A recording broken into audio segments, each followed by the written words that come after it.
It's the 3rd of August, and today's little piece or upload or share for those out there aware that I'm experiencing very inhumane conduct by individuals that are adults and that are resorting to childhood tactics, as I refer to them, in their very childish little initiative of hate crime.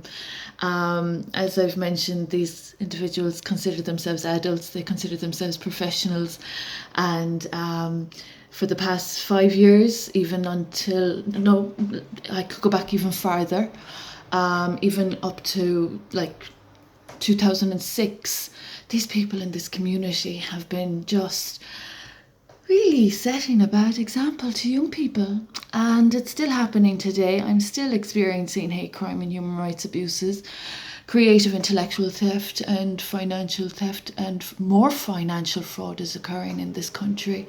So these people are resorting to really childish behaviour, and it makes me very concerned that any self-respecting politicians would facilitate any women or men spreading themselves thin in a very superficial agenda that it's not been looking good up to date for them.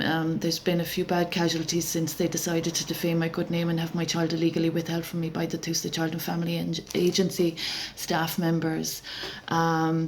And they've brought a few casualties on themselves since that night, since 2017, when I was unlawfully separated from my child. So these people are parents themselves, and they've risked their own families. And there's a book of law, there's a constitution, there's a declaration, there are privacy rights. Functioning with this matter is not common law. Common law doesn't function with a royal, and I'm of humanitarian protection and so on and so forth as well. So these people, they're resorting to tactics that aren't exactly by the book, and they've obstructed people from doing their jobs properly, which is really disappointing. As I said yesterday, for the fields that they represent, that anyone would compromise their profession or their credibility to facilitate this initiative in Tralee County Kerry, that people are praying. They're not going to church, but they're praying again after damaging so many faiths. They broke so many laws in so many faiths. I represent many faiths. That's just a part of my purpose. But they've started praying again, and they're reformed apparently again, and apparently they were reformed after 2018, and they're still causing the cycle of problems and not actually doing what they're supposed to be doing as adults. Usually adults, as responsible, mature, professional individuals, address their dues and their debts, and they mind their own homes and they mind their own families, but not in this occurrence. They found it a lot easier to cause me insult and offence, and they have forgotten that they've kind of benefited from me being around. They've kind of prospered and they've got a short memory about all of it. It's really fascinating. So these people have been the height of disrespect, the height of ignorance, and they've put people's lives at risk with the casualties they've caused since they withheld my child illegally, risking women and children's rights. So anyway, there's a book of law, and the book of law is being ignored, and the protocol is being ignored. But there are people prospering from my work, and they're suffering from identity crises and disrespecting my ancestral lines and so on and so forth.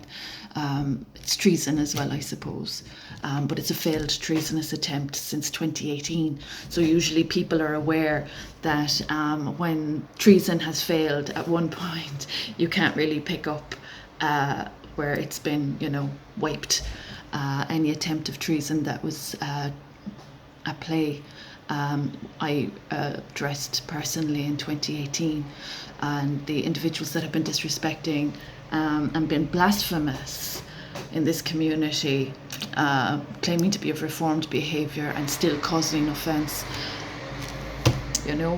We all like a remake, a renovation, and sometimes we just have to change our ways. Some people are like obstinate, old dogs can't, break old habits and so on and so forth. Some people really like making problems.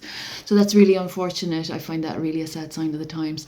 So for the recovery advocates throughout the world that are aware of my fellowship position as a recovery advocate for sanity and sobriety, whose privacy has been violated and whose personal life has been discussed without my consent, I hope the fellowship are aware of the insanity in County Kerry. It's a really sad sign of the times.